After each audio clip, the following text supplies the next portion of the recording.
Welcome back to the Blitz on 91.3 FM at WBNY on a awesome Wednesday afternoon in Buffalo, New York, live here from Buffalo State University. My name is Evan Harrington. I will be your host for these next 2 hours alongside my awesome co-host to my right in Studio A, Dan Dale, and over Studio B. We got some big baseball fans here. We got one rocking the Garrett Cole jersey in Joe Cali, and we got one that's a Rays fan, but we don't really talk about that as, they don't have many fans going in Frank the Tank Lopez. First of all, how are all you guys doing? Doing pretty dang good. Not proud to be wearing this Yankees jersey, but doing all right. Not proud to be wearing this Rays hat, but sure. Yeah, you shouldn't. And me as a Blue Jays fan, hey, take it one. Are you really a Blue Jays fan? Yeah. Or is it just because they're like the Bison's affiliate? Well, the thing about that is, I'm not going to sit here and say I'm going to watch all 162 games that No, that's outlandish. the Blue Jays are going to play, but if there's a team that I support, if there's a team that I will casually bandwagon myself to, it is the Toronto Blue Jays. And yeah, a lot of that is due to the fact that they are the affiliate to the Buffalo Bisons, but something that really gravitated me towards the Blue Jays were one of two things. One is that in Buffalo, in the farm system, all at one time, the Bisons had Vladdy Guerrero Jr., Calvin Biggio, and Bo Bichette playing literally on the same team at the same time in the same stadium. So obviously I went and saw a handful of games of those big three playing, and then obviously when COVID happened, they had to come down to Buffalo and play, part of their season here in the Bison Stadium. Obviously I went to 5 or so games against the likes of the Yankees, the Orioles.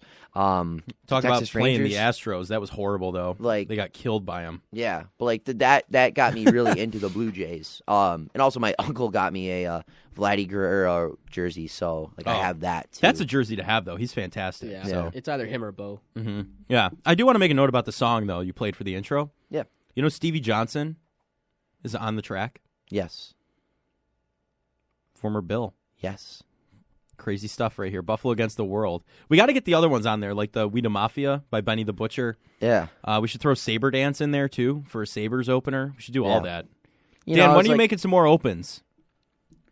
Sometime in the near future. I'm trying to work on some other things, like a Blitz ad. Same with you, Joe. Mm-hmm. Trying to get 30 seconds so we can have 2 of them.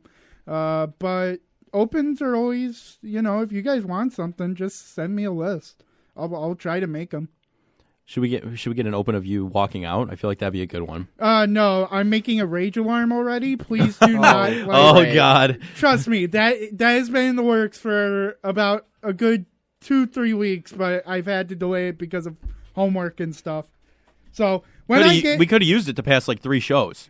Oh yeah, definitely. That's why I want to incorporate a rage button. For me. Is it going to be like a big red button, or we can make it red on there. Will we have to hit the big red button when you start raging? That was the question. No, we don't ever hit that big red. No, we don't ever have to hit that big red button. It was one time. I'm going to close the door in here before we get rowdy. That one time will always be with you, Frank. Forever and ever. Make it a sound clip when the Sabres season starts. I know. I have to do that. Isn't there one other person that's done that before? Swear on air? Yeah.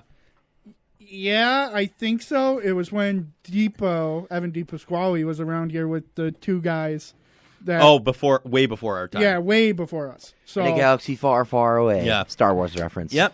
And if you haven't seen Ahsoka yet, you have a week. The finale yet. I haven't either. I haven't watched it all. I'm about to binge it. Oh, I still have to watch the final 3 episodes. I save it till I binge, and here's what's going to happen next week. We will have a conversation about it. I'm going to watch the final 3 episodes. But you have a week before spoilers really start coming It was through, beautiful. So. Was it?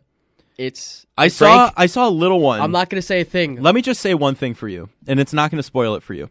I saw a TikTok, right? Mm-hmm. Flip-flop. You understand what I'm saying there? Yes, sort of. Positional flip-flop. I think I get what you're saying. We'll talk in the break. Between well, we have probably a great break at 2:20. Yes, we do. Joe, if you want to explain the that. EAS test. This is nationwide, so our phones are going to spaz out. Our laptops are going to spaz out. Yours will too, no matter where you are. We're all radio. going to be TV doing this together. Yeah, so the mics will probably go absolutely quiet because you're going to hear the same thing. We're going to get just feedback if we leave them on. So Yeah, we're gonna have to turn off all the we're going to mics. have to turn all the mics off. So we don't know how long it's going to go for either. This is like a It's big supposed to nationwide one. At So least, at most 30 minutes. Are you serious? Yeah. I'm just gonna turn my phone off. Yeah. 30 minutes. Hey. At most 30 Okay, minutes. so Dude, here's we're the gonna thing. go to the Union. Here's the thing. Yes, grab a bite. Taco in a bag. Taco in a bag. Sign up for the taco in the bag in the student union if you're here, by the way. Absolutely. Cool Ranch or nacho cheese. I went with the nacho cheese. You did too. Nacho Yes, I did cheese. too. Yeah. That's just nacho more business. of the taco. I'm sorry. I have a feeling. Dan, what would you do? I would do Cool Ranch. Of course I'm a you Cool would. Ranch Of guy. course you would. All right, My rage button needs to be in here right now. What for a that. what All a right, all right, basic Dan. answer. I Dan- like, no, I Dan- like both three. He's the guy to say he'd like the baked barbecue instead. What's the big barbecue? I don't know what that Did you turn him off? Am I still loud enough? Yeah, Yeah. You're barely. It's like a mouse in the corner. I don't know what the big barbecue is. Big barbecue? I didn't say big barbecue. What did you say? Bag of barbecue. Bag of barbecue. That's 65%. Less fat than regular potato chips. Yes. The baked ones. Yeah. I actually prefer these Yeah, a lot of the no, time. That's a the baked Subway. ones are so And you good. know what that is? That is a Subway and school cafeteria staple. Yeah. It is. It is. And they sold, I don't know, at my high school at least, we had a little snack cart aside Yes. from everything. Yeah. They had like those, well, okay, this isn't a political statement. I just want to point this out. Until Michelle Obama came along and changed all the FDA rules, they were a lot better tasting. They were a lot better. Until Michelle Obama. And Rage button. well, she made everything healthier, right? Yeah. Like for And kids. you know- and but that's it was the main better problem. before that. Better tasting before that. So You know what? You know what's funny? Like going throughout elementary, middle school, and I guess part of high school, I'd always be like, I kind of want like the natural Doritos or the natural Lay's chips or, the natural pretzel, logs, whatever. Yeah. But as soon as I get older, like I see myself going to Subway. And Sous-bois. I'm grabbing the 65% less fat chips. Oh yeah. Or No, when that I'm grabbing- cholesterol starts to hike, like at our age now, like we Yeah. got to start paying attention to that. Baked, less fat, less Hey, cholesterol. You know at the why end of the it's day. less fat? It's more air. Well, yeah, actually, that's 100% true. There's Yeah. less chips. And in I- it. you know what? There are always You know less what? chips. Guaranteed fresh until printed date. Evan, you had an experience with that out in the Union with a Fig Newton bar, didn't you, or something like that? Yeah. Yeah, I think I got like a Nutri-Grain bar? Big Newton bar a couple weeks Yeah, ago. It was Nutri-Grain like- bar, and what did it say? Used by 2021 or something like that. No, it said like used by like March of 2023. Yeah, we're way past that. We're in October. And this was like 2 weeks Well, he ago. took a bite out of it. It was stale. It was like a little brick.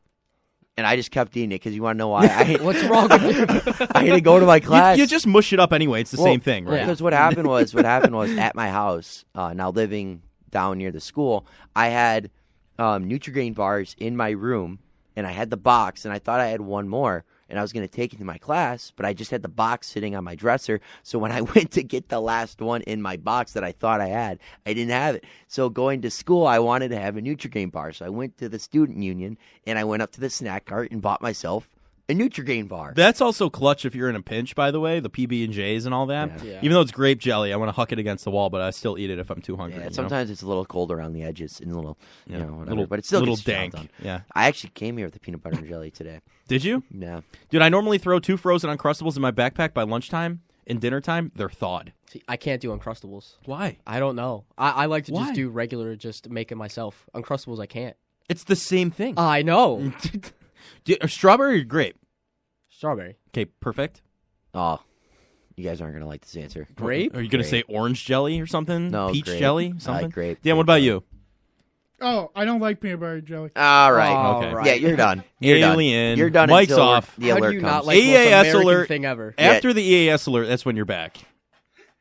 Why that long? I don't know. It is so. It's just I think I the don't like mac and cheese either. okay that yeah. now Yeah, we have you a said problem. Mac and Or cheese. no, I do. I'm No. Dan, there's You- no backtracking on that. You know what you said. No, You no, said no. what you meant. Okay. No, I Dan. used to not like it. I used to not like it. Why, if I may ask? Turn his mic back on. We need to ask him. I just I don't think I ever really tried it, and then it just got in my head that I didn't like it, and then I tried it, and then I loved it. Okay, so what I don't know what. I have when to- was the first time you had it? Ooh. And was it like craft or was it like homemade? No, it was my mom made it. Okay. Okay. All right. Homemade Well, that's a mac good and start. cheese. Homemade mac and cheese is always Yeah, better. yeah. I do like craft though. I will say, Sometimes it's all right. no, not sometimes. Most of the time, it's all right. The homemade mac and cheese comes out at family gatherings. Sometimes there's nothing like going home to Kraft mac and cheese. I have to agree Velveeta's with pretty Dan. good. Velveeta's all right. I mean, that's more like a home style for me, though. I like you know, that, though. I want that like gross box My mac and cheese. my with it. housemate yesterday made chicken and mac and cheese, but like Okay, Just like that's chicken good. strips. no, but like together. I don't know exactly what You've it's never called. done that before. My roommates and I we've been really experimenting with pasta I like that. It's like it was like a pasta chicken. It was like pasta. It wasn't like normal mac and cheese. I don't know No. exactly what it's called. But I know what you're talking Chicken about. Alfredo? No, so but it was pretty good. we'll It was literally really good. just how they have the mac and cheese tutorials on TikTok where it's the big brick of Velveeta yeah, and then all the yeah. other cheeses. We threw feta in there and put provolone Oh, on the top love with it. roasted tomatoes too and spinach, Popeyes stuff. I don't know why I couldn't think of that. I love spinach, but baking that all together and then like removing it when it's not really like crispy on top, putting more provolone over the top and putting it in. Oh my god. That came out. I was like, you got to be kidding me. This, and you know how much it costs? Because the box of pasta is so dirt cheap. It's like $5-10 split amongst 4 people instead of like That's not bad getting at all. dinner out. That's how you got to do it. Yeah. I'm sorry, balling on a budget. That's what I say. We are sorry if we are making you hungry by talking about food for the last Okay. 11 minutes. Yes, but we're getting to the EAS test. Okay, that's after I that. think- We I think that's what we're waiting. yeah, for. we're waiting for that because if we're in a big heated We don't discussion, wanna, we don't want to yeah, have to I cut get that that, off. I get But here's that. the question for you guys. Frank, you're from Tampa, okay? Well, I'm from West Palm, but Near Tampa. Yeah. You're from Florida. You're from Florida man. I think Florida man. here's the question: Buffalo wings, right? Mhm. Drums or flats for you? Everyone else can elaborate on their taste too. See, growing up and up until like 2 years ago, it was drums. Then you realize But what I've actually. fallen in love with flats because it's so much easier, and I And- feel like there's way more chicken on it. Yeah, it's not ligaments. Yeah. Yeah. So I just feel like I get so much more flavor. The flats, though, and you can clean them off in like Yeah, one you thing just if you go wanted right in. to. Yeah, it's an extra crispy. If I ever go to Bar Bill where they give you the option, I'm picking flats every time. Yeah. Dan, you're 100%. shaking your head over there. I want to hear what you're saying. I'm a drum guy. Like, how can I not? I'm not a big flat guy. I don't like Why, if I may? working extra, man. What do you mean working extra? Working extra. You're working extra with the drum. There's less meat on that.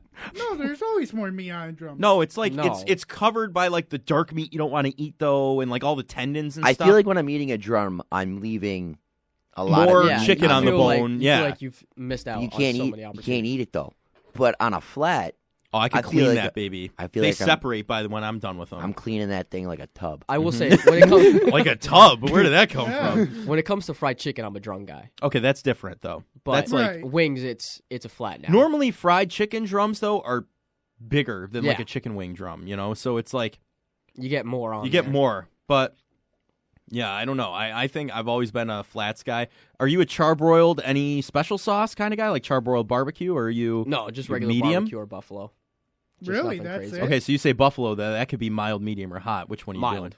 Mild. Okay. I mix my barbecue and hot sauce together, Oh, and it's that, fantastic. you know what? That actually sounds like it could be good. And next time you get wings, ask for barbecue hot. That's what I do. Barbecue I get my hot. chicken finger subs like that too. Mhm. With the blue cheese, it just works. It's so good. I like honey barbecue. That was good. Honey mustard that we got one time at work, Dan. Honey mustard was good. It was like grilled after yeah, they that like was cooked just them. It was pizza, perfect. I think, Yeah.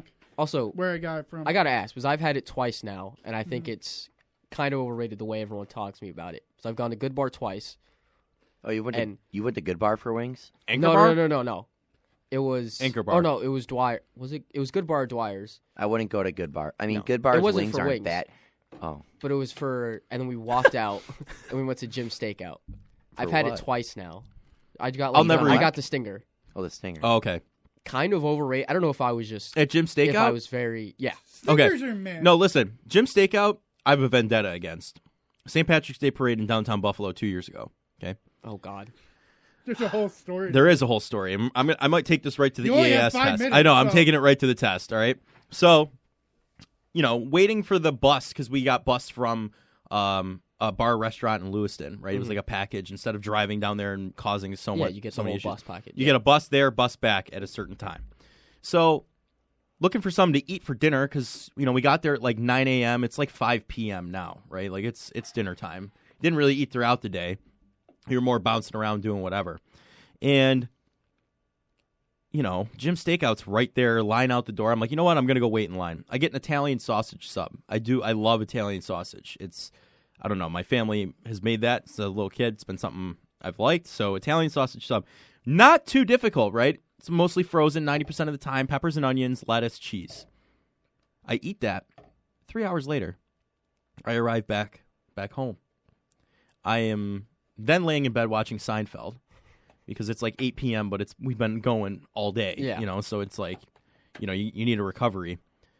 Stomach starts to turn. Oh. From the Jim Steakout. I'm confident in saying. Rough evening after that. I think something was wrong with the food at that point. But yeah, never again am I eating Jim Steakout. That turned me right off of it. It's like Dan, like saying the mac and cheese thing. Like once something happens like that, like I can't. It's kind of that's how me and because I had a similar experience with the St. Patrick's Day parade this year. With what? It was With what? so I turned 21. Actually, I'm not going to say anything about. But I was able to get into places. I was for the St. able Patrick's- to get into places. How secretive that is. Listen, I'm a charming guy. All All right? What, you turned on the Riz hat? He Yeah. schmoozed them. I schmoozed him up. You schmoozed the guy. And leaving venue, I had a rum and coke, but I could taste just all rum. And That's then how you at, know like- you're in for it right there. And this was probably my fourth one, and I probably done 2 tequila shots. And so we left venue and we ran into Venue. Target. So then my friend picked us up, midday venue. who works at Target, picked us up, took us to Target, and then I ran into the sliding doors, and I knocked the door off the hinge. And then you got hired by And then- Target. Oh, I was already working there, Oh. and then the person who was working there was like, they called one of our friends who was working there at the time, and then everyone just heard the door just fall off the hinge, and then I apparently just ran back out to the car, and then we just started eating McDonald's and left. Okay, McDonald's though. What a story. After a day like that is not bad. No, Yeah. That's What'd you get for that's McDonald's? recovery food. What yeah, did you after get? destroying I something, apparently- McDonald's, that's It's always recovery good to food, have. Dad. Oh, Come on. yeah. Here comes. apparently I was just eating fries and then just throwing them over the car. My friend got very upset, and then I was like, "I'll Venmo you like $10 and I'll clean the fries out for you." You didn't Man, get just- anything else? No nuggies? No I don't bird? remember. I don't remember St. Patrick's Day. Dude, he probably downed a Big You Mac. don't and he's remember my birthday? How dare you? Listen, Is that your birthday? We started at Yeah, 12. Have we not, like... I think I like know. know when your birthday is. I just forget when St. Dude, you Patrick's probably Day is. started You at know what I 12 mean? and Like at that's the issue there. It's the 21st, right? No. No. What? I don't know when St. Patty's Day is. I don't know the date of St. Patrick's 27th. Day. Yeah. What? Oh, I was close. 17th? It's 18th? the 17th! Yeah, What is 17th. wrong with you guys? I wasn't far off. I mean, I know my baby sisters are born March It's not 13th and that hard. 15th. Beware the Ides of March. Dan was born in the middle of March. Oh boy. Oh boy. Yeah. T-minus 3 minutes 3 till minutes doomsday, until we're- fellas. Doomsday. Is this yeah. our This is scary. Yeah. Like if there was an actual emergency Guys, going on, like we're we have counting less down. than a minute. We are the lifeline. less than a minute. We have 2 minutes. It's 2:18. No, you're No. looking at a clock that's further ahead than Yeah, what it that's a actually minute is. ahead. It's a minute ahead. Yeah. It is. Yeah. Yeah. It's 2:18 right now. Is Yeah. this our Y2K? On all our computers. It's Is true. it Y2K? Is Do you this our hear? Y2K? Wait, This is why- Chris do you hear? Jericho. Do you hear what's going Oh, on it though? started. They're saying Dan's getting it early. I got early. Oh, God. 18th. 4:18. Do we want to go to a break? Hold on. No. It won't hit here until 2:20. Okay. I got it. No. Here we Oh, go. here we All right, go. we're taking a break. Taking a Take break. This is 91.3 FM WBNY, and you are listening to The Blitz. After about a 10 or so minute break, welcome back to The Blitz on 91.3 FM at WBNY, Buffalo's original alternative since 1982, brought to you by the Buffalo State Student Activity Fee. Once again, my name is Evan Harrington, alongside my 3 outstanding co-hosts for the day, and Joe Cali. Frank the Tank Lopez in Studio A with me on my right, kind of southeast here. That is going to be Mr. Dan Dale. All right, so once again, playing that intro clip, Buffalo Against the World, sang, probably produced, and everything else by former Buffalo Bill. Only Buffalo Bill for a long time to have 3 straight 1,000-yard seasons, Mr. Stevie Johnson. Why so serious? Speaking of something that was serious, we're back from the little alert that we had just a few seconds ago. That was pretty serious for a little bit. Well, that intro, I was going to say, it was a little ill-timed. I mean, it's like an air raid alarm with going the air off. raid siren starting off at the it's beginning. how the Well, it song works starts perfect. right after we're coming back from an EAS test, Yeah, you know? that's I mean, And if no one knew that it was a... and they hear just an Yeah. air raid siren. Yeah, it's just like we have all the outgoing current information. Just we know there's an air raid going to happen. well, you hear the whole thing with that? They're saying that this is a test because next week there's going to be an EMP that goes off or something like that. Excuse me? And then we're going to have to use that. EMP. EMP would knock out any way to do it, though. Like, Yeah. An EMP literally, it takes out our electronics, so why would... No, there's backup generators at radio well, also, stations. Niagara Falls power is water power I would think in this most area. of So, most places that are like media outlets EMP inbound. are straight up on generators. And Yeah. yes, I saw what you did there. I will say, now it seems like all those Y2K people are just insane. What, saying that this was going to be the start of that? No, just... Dude, imagine like the purge though. Like if they said it's just a test and then they say this is the first annual purge. I would love it. like oh my god. All laws. Yeah. All crime is now I know legal. exactly where Yo, I'm we're going. just hiding We're in actually here this perfect whole in time. here. Yeah, we're kind of We're safe. cemented in the middle. Yeah. Unfortunately to all of our loved ones, I don't know how that would go, but Just turn off Yeah, the light. that's because true. we're just separate, you Yeah. know. It'd just be us Yeah. at the end of the day. We got that locked door in the back. We have the locked wooden door Yeah. too. Yeah, The one all these doors are metal too. If we block them off, and we could communicate with each other through here, through the airwaves as well. Yeah. And- So, Plus, we have talkbacks. yeah. Well, we don't. We'd be good against a zombie Oh, yeah. apocalypse. Yeah. Yeah. Oh God, the sports show that's just off the rails today. Unfortunately. The Blitz zombie apocalypse. Dude, imagine. What would you like, do? Intro. What would you do? We've got the union right there. We got all the food we could ever want. But Vending we'd have to machines. venture. Have you ever seen the show Community? Has anyone seen Yeah. that? Yes, It's probably my favorite show. Yeah. I've This some- bus. saw I mean, clips. there's some similarities between here and Greendale. I would say. Are you calling Tim Gordon we do have a Dean subway. Pelton? No. We have a better Dean. Dean Pelton's just a character. I'm talking like We have a subway. what? Remember, Oh, yeah, we there's do- the we guy do have a named Subway. Subway. Oh yeah. Yeah, you're right. I I've didn't seen think that about that. clip. Eat fresh. Yeah. You didn't even watch the show. You just said one of the funniest Yeah, things. it's I know. literally- his whole thing is just eat fresh. That's all he could say to people. Well, yeah. Yeah. I mean, I just. And if you work for Subway, you have to be named Subway. You Right. legally change your name to Subway. Or they kill Well, you. that was a trend for a little bit. Remember that? What? Change your name and you can win like free stuff for like the rest of your Yeah, life. pay a good chunk of money to change your legal name, Oh, yeah. and then Well, then they said have they a would shot pay at it. winning. They said they would pay it off the fine you paid If you for win, changing your name if you win. right? If you win, Right, that's one person.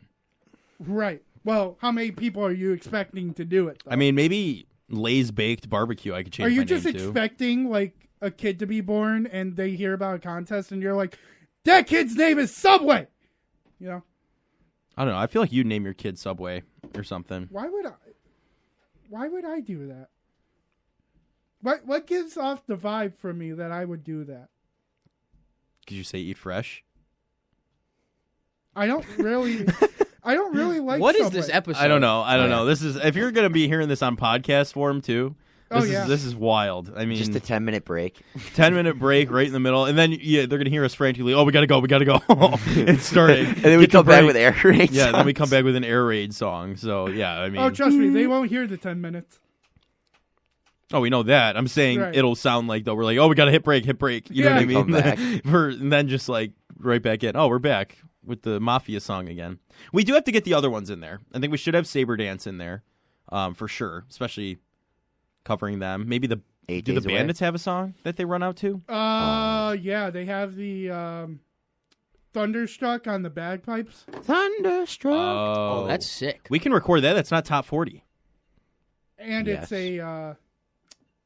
it's a parody. So Yes. it's fair under parody law. I mean, I could do Thunderstruck if we really wanted to. And that's it, right? All it has to be is someone else singing it. Yeah. Okay. We need to talk about this. Sleeper just sent me a notification saying everyone checking their phones, send that trade offer now. Oh, I Oh, got I my that. knew God. this was happening. Yeah, And everyone knew this was happening. Well, yeah, but I mean, They actually took advantage they of it. actually, yeah. Mm-hmm. Man, that I actually have a is shot funny. to. I have a shot to win in this league. Oh, the Media Men League. We Yeah. haven't talked about it. Yeah, I almost. Yeah, we have. Frank's How 4-0. did so? No, not 3-1. Are you 3-1? I, We're both I almost 3-1? beat. If Kenneth Walker just got 2 more yards, I would have beat Tanner. Okay, that's why. Okay. Because I lost too, so. And that was to Josh. Mr. Josh. I haven't Schmidt. opened Sleeper in 3 weeks, so No wonder. might be a problem. Yeah, What? I'm 4-0 in my actual like money league. Yeah. Like- all I Yeah, can Joe, tell- you're 1-3. About to win this game though. Oh, against Depot? Yeah. Mhm. Yeah. You're making me Ayuk. We need to bounce back. 2-2 in my other league. Who popped off? Oh, DeAndre Swift, Diggs. I had 39 points from. I had Ayuk with 23, McManus with 14, and on my bench I had A-Chain with 30 points. So I could have put him in the dirt, but I didn't. That's all I'm saying. Wow, me and Jack Cruiser are fighting for first. We're both 3-1. He just has points 4. Yeah. I'm trying to think who to pick up in fantasy here. Might go with Justin Fields. My new That's backup sad. is Sam Does everyone know? Howell. Does everyone know who Nathan Fillion is? Yeah, The rookie. You ever seen that show? Firefly, No. Firefly. Yep. In the unreleased Castle. Castle. That was a good movie. He puts on Instagram a picture of the test, and he's like, "What's the over under on how long it will take? How many people? How long it will take? How many people to? I'll use different No, words. no, you got cry it. and whine about this, because he says a B word instead of cry. So fill in the blank on that one. I don't want the FCC hunting me down, so I'm not Tehoka Nanacoke, so can't have that. But yeah, I mean, the post is all over already. It's just Yeah, it's #1 trend on Twitter or X. My bad. okay. Wait, are we seeing what Jamar Chase is saying though? Anyone see that? Like as of right now. No, not right now. Or Like just- a couple days ago after they got How he's murdered. open. I'm open. I'm always effing open. Yeah. Oh, yeah. After the On game. TV, local station. Cry about it, Jamar Chase, please. I mean, every single receiver in the NFL. Maybe if that thinks they're team did open. what they were supposed to do and sit their quarterback for 3 weeks to let him heal so he could plant his back foot and throw the ball, that would have been that we wouldn't be having that problem right now. I know. We said it. I said it last They- week. It's both on the coaches and him. Yeah. They really should have kept Joe Burrow on IR to start the year. Yeah. Let him rest. for Jamar the 4 Chase even games. said it. He said let him sit 5 games. I don't want to see him for the first 5 games. Yeah, he said that all the way back in training camp. Yeah. Because you would still be, no matter what, you'd probably be in the same position with or without him. So it's might as well. And now you're wasting more time if you sit him and you're going to just stay at the bottom of your division. Yeah. Did you see the amount of hits in brutal Yeah. bumps that Burrow took Yep. against Tennessee? Yep. It looked like that wild card game a couple years back. Yeah. I mean, Joe Burrow without his mobility Is nothing. is a statue. You're Mac Jones. Sorry. No, I mean it's Mm, fair. like- He's you more- are. He's less limited than Mac Jones. He's more No, limited or he's less limited? Less limited. Lemons- Or he's more limited, sorry. More limited, yeah. Yeah, I mean, Mac Jones can move a little bit. mhm. Joe Burrow can't move with the No, injury. and when that he has to his does, he's calf. about to pop his calf again. Yeah. Like Yeah. you can't do that. Like And then he's Zach taking- Taylor, coaching decision of the year to put him in week 1. I picked him up in my fantasy league just because it's Joseph? Joe Burrow. Yeah. You know what I mean? And if he's playing, he's playing. I'm thinking, oh, he'll complete some passes. He's averaged 4 points a week. Yeah, it's bad. What are we doing here? Like He's this playing, is ridiculous. He's playing like a statistical bottom 5 quarterback. I'm in the starting NFL Brock right now. Purdy every week over him, and he's getting 22 points a week. Also, he's in the MVP conversation. Can we talk about that for a minute? No, he's not. Yep. Baker has a better shot at winning MVP than him. It's Josh Allen now is Yeah, front Josh runner. Allen's got to be the front CMC runner. probably. CMC. I'm going off of what I've seen on like the talk shows. The odds are different, Yeah. right? But what I've seen people talking about is Josh Allen, CMC. Those are locks right there. Tua's still up there. Yeah, he third has or to. fourth. He has You to. know, I'm seeing Brock Purdy third or fourth too, interchangeable with It's- Tua. Right now, it's not too strong of a MVP front runner year. No, but There's also not so Purdy many though guys. in that system, he's getting over 250 yards a week. He's scoring 2 touchdowns a week. You know what I Yeah. mean? Like he's very Producing, consistent. Yeah. So like that could put you in the MVP conversation. The weapons around and McCaffrey, if he has a non-injury season, he could be the first quarterback to win it. Non-quarterback to win it in a while. Yeah, since Adrian Peterson. Adrian Peterson in yeah. 2012. Mm-hmm. It would be over 10 years since there's been a non-quarterback. So I would like Allen to win it, though. If he continues playing the way he is, there's no question in my mind. And like honestly, when you take a look at the top quarterbacks in the league right now, Jalen Hurts has a 4-0 record. He's playing very good football, but he's not playing MVP level football right No. now. Same goes for Patrick Mahomes. You can say the same for Justin Herbert. No, Kirk Cousins Mahomes really hasn't been. No, and he he's the power rankings. You see the NFL's power rankings today? For the teams No. or quarterbacks? Teams. Yeah. It was who's number 1? 49ers, Chiefs at 2, and the Bills at 3. I'm sorry. Normally I'm like, yeah, Chiefs ahead of the Bills, Mahomes, Kelsey. That's all they have. I've seen the Bills at 2, Fox. No, Yeah, but the actual NFL account has the Chiefs second and the Bills third. Yeah, it's Niners, Chiefs, Bills. And then the Dolphins are 5th, I think, or 6th. They dropped. But you can't tell me the Bills have scored 30-plus points in the past 3 weeks. 35-plus points. 35-plus points, we'll go with that. 35-plus points in the past 3 weeks while holding their opponents to 20 or less. How the Chiefs have not been playing like that. They're not like Mahomes has not been. I think he's got 4 interceptions on the season or 3. Mahomes has 4. 4. Allen has 4 on the season.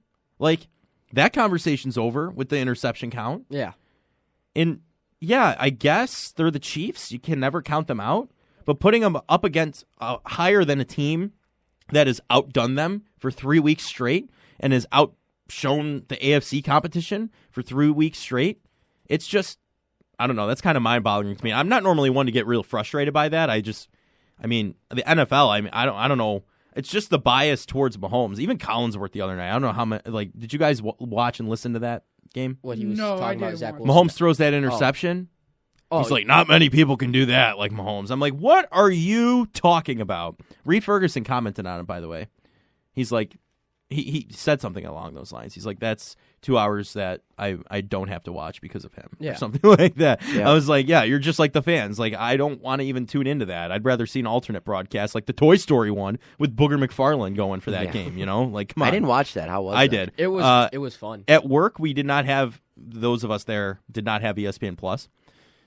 So we watched it on Disney Plus the entire game, and it was fantastic. Actually, It was a little first buggy at 5 times, minutes, but- it was like they acknowledged fully they were having technical difficulties. Slinky Dog was the yardage marker, which was so smart. It's not Yeah. even funny. But after the first 5-10 minutes where they were working out the kinks, it was pretty smooth. I saw Bijan Robinson break ankles Yeah, in see, Toy Story Bijan form. You know what I snapped mean? Like, ankles it's, in yeah. Toy form was amazing. And then Trevor Lawrence, his breakaway, the ball was the problem. When the ball was moving too quick for it to track, it got buggy. The players never did because they're not moving that fast. The ball's moving at 50, 60 miles an hour in some spots. You know what I mean? Yeah. Like if you're throwing it like a beamer, I know it's like crazy, but high 40s, low 50s on average. And it was too quick. It would bounce around, and like a catch in the end zone wouldn't actually show because it had to fly through 2 guys and all. You know what I mean? But Yeah. it's definitely something that could be worked on and like fixed for the future. But yeah, I'd rather watch that than Chris Collinsworth ever speak on national television again. But If you want to hear more thoughts on that, go to Monday's episode that was just released today. oh yeah, did we talk about that on Monday? The And that Toy was- Story Yeah, game? Yeah. Yeah. I guess, since we're about 45 minutes in now, Wow. and we haven't really gotten to talk about anything football related outside of the Toy Story game and a couple other topics about the MVP and stuff. I think we should talk about some of the things that have been happening revolving the Buffalo Bills over the last couple of days. First of all, let's just stay within rhythm about talking about the MVP and really talking about the consistency part of it and why Josh Allen is number one in many people's eyes for betting odds and just rankings in general after week 4. And a reason was in that is Josh Allen since starting 0-1. 85.2% adjusted completion percentage. That's first in the National Football League. 812 passing yards. 10 total touchdowns, which is first in the National Football League. 125.8 pass rating, which is first in the National Football League. And also the Buffalo Bills in that time frame are outscoring opponents in their last 3 games 123 to a score of 33. So Right. within the last 3 games, not only are the Bills averaging over 40 points a game, they're only allowing 11 points per game to their opponents. Right. I mean, you can't argue that. And also, just making a point, the Dolphins dropped 70 on the Broncos, right? Yeah. Talking point total. The Dolphins' points for on the season is 150. Points against is 119. The Bills' points for, without having dropped 70 points on a singular opponent, is 139. So you're 11 points off, technically. You're not even 2 full scores off of them. And they only have 55 points against. The Bills, like you said, they're on the top. There's no question about it. In point totals, points for, points against. And that's including losing to the Jets in week 1, where the Jets put 16 on them, right? Yeah. Like, come on. Like, there's no question in my mind that I'm not trying to be a homer either. Like, no, I think Dolphins fans have just gotten in their head and be like, this is the undefeated even the season. Bucks, like, Baker looked great the other night against this. Like, you know what I mean? Like, on third and fourth downs, he has 3 touchdowns, 0 turnovers. He has like an 80% completion. Like, but everyone's still sleeping on us. Well, they have 84 points for and 68 points against. But then again, that's just they're 3-1 top of their division right now. So. Yeah, and also sticking with it. Another note on Josh Allen is that for the second time of the season, he is AFC Offensive Player of the Week with a stat line against the Miami Dolphins: 84% completion percentage, 320 passing yards, 5 total touchdowns, and a perfect passer rating of 158.3. Not only is that his second Offensive Player of the Week in the AFC this year, that's his 12th all-time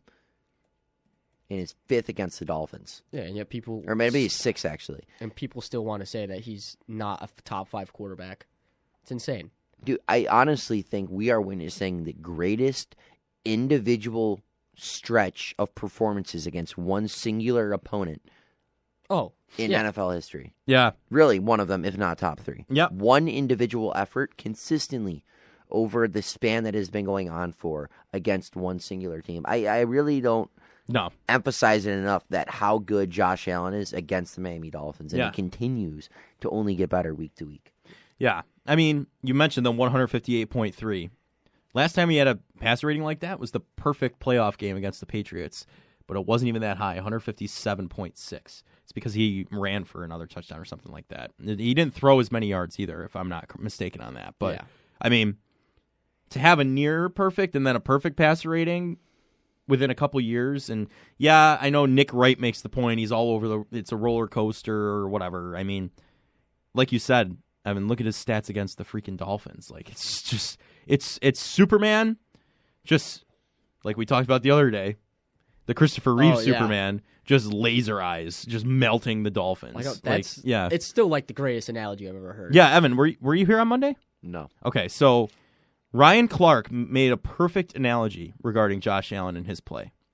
Dan, you remember this, right? The Superman thing? Yeah.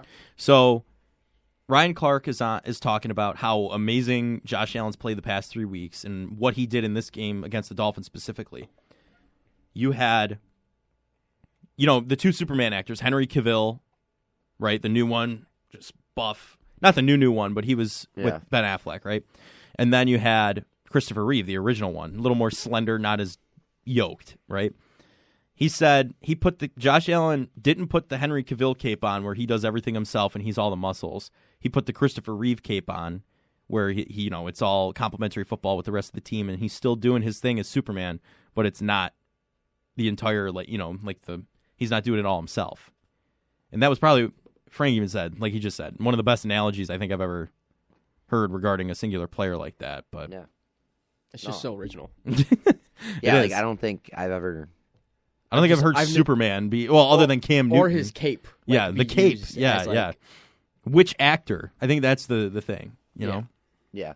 In other Bills news, before we get to more about the Buffalo Bills here within the next 10 minutes, so the Bills signed cornerback Herb Miller to the practice squad, releasing wide receiver Marcel Aitman from the practice squad. And in other practice squad news, the Falcons are actually signing Buffalo Bills defensive tackle Eli Ngakoue off the Bills practice squad per Sal Capaccio. So another opening there with that. But, something I want to talk about is something that we have to give, or a group of players that we have to give our flowers to, is the Buffalo Bills offensive line. Yeah. This season, there are 3 players that have played all over 250 snaps throughout the first 4 games that have not allowed a single sack. And that is Deion Dawkins with 252 snaps played, Center Mitch Morse, 251 snaps played, 0 sacks allowed. In our second-round draft pick this year, rookie Osiris Torrance with 273 snaps played and 0 sacks allowed. And I can really say ever since the Jets game, guys like Spencer Brown and Connor McGovern have looked a lot better as well. McGovern obviously brought in to be a stellar free agent signing, and he's looking to be a very good pickup and acquisition in this offensive line. And Spencer Brown, we gave him a lot of, I think everyone did for the past 2 years, throughout the preseason especially. But I mean, he's playing some pretty solid football right now. Even if he's the quote unquote weak link on the offensive line, he's still holding up to some of the best. Yeah, he hasn't been playing like the weakest link on the offensive line. I mean, that whole offensive line's been a collective unit the past couple weeks. To that Jets game, I was on the Spencer Brown release train, like get him out of here, find someone else, because he had that sophomore slump, and his freshman year, he had COVID like twice and missed a chunk of games when that also had the back injury. Yeah, the back injury that as he well. never really got to work one-on-one with Bill's offensive line coach Aaron Cromer. Exactly. Which really hurt his development in my eyes and many people's eyes. Yep, I 100% agree with that. Year 2 was not good. And this year, though, I mean, he's held up against Max Crosby. You didn't hear his name once in that Vegas game. Stellar defensive front the Commanders have. It was silenced, right? Like, you saw what was happening. And yeah, Kincaid and Knox help on the right block sometimes too, but at the same time, last season I feel like Josh would have been scrambling for his life on every drive. And a lot of it is having Osiris Torrance chip in on the right too, helping him out. He's Osiris Torrance, I mean, another props to Brandon Beane in the draft for that one. I mean, look at him. Nothing but what you wanted to see out of him. And the other day, did we get to Trey White's injury? Was it officially confirmed that it was a ruptured Achilles? Yeah. But yeah, I mean, the offensive line has been locked down. You don't want to see anything other than that. So it's what's helping Josh do so well too. In the run game's actually performing this season, unlike seasons past. I just had to pick up Damian Harris for my fantasy team. Yeah, so he's a goal scorer. Yeah, so I need him to. You're not shoving Josh up the middle anymore. He's pushing James Cook through the line. Yeah, so it's like push. Yeah, the tush. Take notes, Giants. Dan, you got any thoughts on the O-line? Dan, you tired or something? I don't want to overspeak you guys. Can I be nice and let you guys talk? Oh my God. Oh man, I just thought something was wrong. You were quiet. That's all I was asking. I don't want to talk over you guys because it's pretty easy to do. Jesus Christ. Not when Evan's on the board. Well, anytime. Hit that off button, pal. But I just think, I've been saying it for a long time, I think Mitch Morse is one of the best centers in the league, and he's been hated on, not by us, but I mean by national media a lot, saying the O-line sucks, when he's the one consistent that never changes. Everything else can change around him, but he will be the exact same. And I think I'm glad to see Osiris step into a role that, was supposed to be filled by Mr. Expensive Ryan Bates, but he won the battle, and he's showing why he won the guard battle. And then Connor Williams, I mean, we don't speak... McGovern. Or Connor McGovern, sorry. Thank you. For, that signing, that was a great signing by Bean, and everybody was still, we didn't do enough for the O-line. We didn't do enough. We only signed one guy. And it's like, we only needed one guy, because now you look at this O-line and it is perfect across the board, except for maybe you can make the argument that Spencer Brown can still be replaced. And even then, he has his good moments and he has his bad moments. But you're going to get that. I mean, it's just like Dion. Dion sometimes has really good moments and really great games, and then he has some bad games. So it is just, I think, the offensive line doing so well. And even Aaron Cromer deserves some credit. The O-line coach, I mean, we don't give him a lot of credit after last year with the O-line being as bad as it was. And this year he's come in and he has shaped it to what he likes. He's been able to work with the guys well during training camp. They know what they want done. And it's just been perfect, and let's keep it going. Yes, in other news as well with the Buffalo Bills, sticking in the trenches, but going to the defensive side of the ball. Sack attack, man. Yeah. This defensive front has been outstanding, as throughout the first 4 weeks, Buffalo, along with the Chargers and Seahawks, lead the NFL with 16 team sacks. Now, mind you, the Bills have. I'm not sure 100% if it's changed, but last time we saw it was the lowest blitz percentage in the NFL. If it's not the lowest, it's still probably within the bottom 5 lowest blitz percentage in the NFL. And this is without Von Miller. Yeah. Man, this is without Von Miller. That the Bills have 16 total team sacks. That's the jaw-dropping part of it. I mean, Leonard Floyd you bring in the offseason thinking to be a role filler attempt. Right? They gave him $9 million. Gave him a chunk of money for 1 year. They did because you're looking to fill the void of Von Miller the best you can. Did you expect him to play the way he has? I think he's completely excelled what my expectations were. 3.5 sacks right now, which does lead the team. Yeah, right. He's turned himself into a bona fide starter. Yeah, and that whole edge rushing core. A.J. Epinesa making himself known this season too. Greg Russo, just, you can't forget about him. He's always there. He's always getting pressure. Add Von Miller to that list. I'm sorry, you should be having a panic attack every time. Honestly, I'm sorry. This could be the best Buffalo Bills front four since the Marcel Darius, Mario Williams. That was my and first Jerry jersey. Hughes days. Mario Williams. That front I love four. Mario Williams, that front four. 4 of those guys all had 10+ sacks. 4 of those cold guys. Front. Yeah, the cold front. 4 of those guys were putting up 40+ sacks as just those 4. Yeah. Now, I mean, when you take a look at it, Leonard Floyd 3.5 sacks. Ed Oliver 3 sacks. Mind you, 2 away from his career high. He's playing like one of the best interior defensive linemen in the league. Greg Rousseau. He made a statement. Yeah. Ed, go ahead. Greg Rousseau has 3. Obviously, Greg Rousseau had a very solid sophomore year last year, but this is going to just even be another great year for him. Daquan Jones, 2.5 sacks. Like, he's a guy that's not known for getting to the quarterback, let alone he's got 2.5. Terrell Bernard, mind you, it was 1 game, but he has 2 sacks. And then you got some of your role depth rotational players in Epinesa and Jordan Phillips. And then you got guys like Shaq Lawson who will make plays once in a while. Yeah. Tim Settle's in the game. Poona Ford plays. Kingsley Jonathan. And then, once again, we're going to add a guy like Von Miller. And if you go to Twitter or anywhere that you can get your Bills information, Von Miller is back to practicing today. And the Bills now have 21 days to activate Von Miller to the 53-man roster. He will not count against it until they do. Sean McDermott said that they'll take it each day before deciding if he will play Sunday.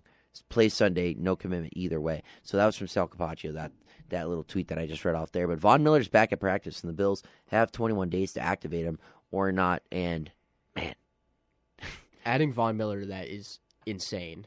To already have such a great defensive line, and to add Von Miller to that, a first ballot Hall of Famer, who is still shown, I think, no signs of regression. No. And coming off an injury like this is, a little worrisome, but obviously he's shown that he can come back from it. And I think adding him is just going to be an insane way to improve the Bills' defense. And you know what? Before we really get into this discussion, after the break we'll talk a lot about Von Miller and the Buffalo Bills and if he should play this week against the Jaguars in London or maybe potentially back at Highmark Stadium for Sunday Night Football against the New York Giants. And then after that, we'll get into a ton of Sabres talk as the Sabres just play in about a week, and we'll take a look around the NFL going into Week 5 as well. This is the Blitz on 91.3 FM WBNY. Welcome back to the Blitz on 91.3 FM at WBNY, Buffalo's original alternative since 1982, brought to you by the Buffalo State Student Activity Fee. My name is Evan Harrington, still your host for the next 55 minutes, alongside my awesome co-hosts Joe Cali, Dan Dale, and Frank the Tank Lopez.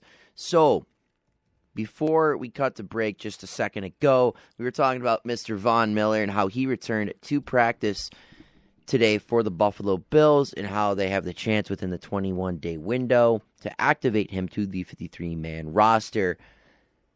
But the discussion is, and, we'll, the phone lines are open at 878-5104,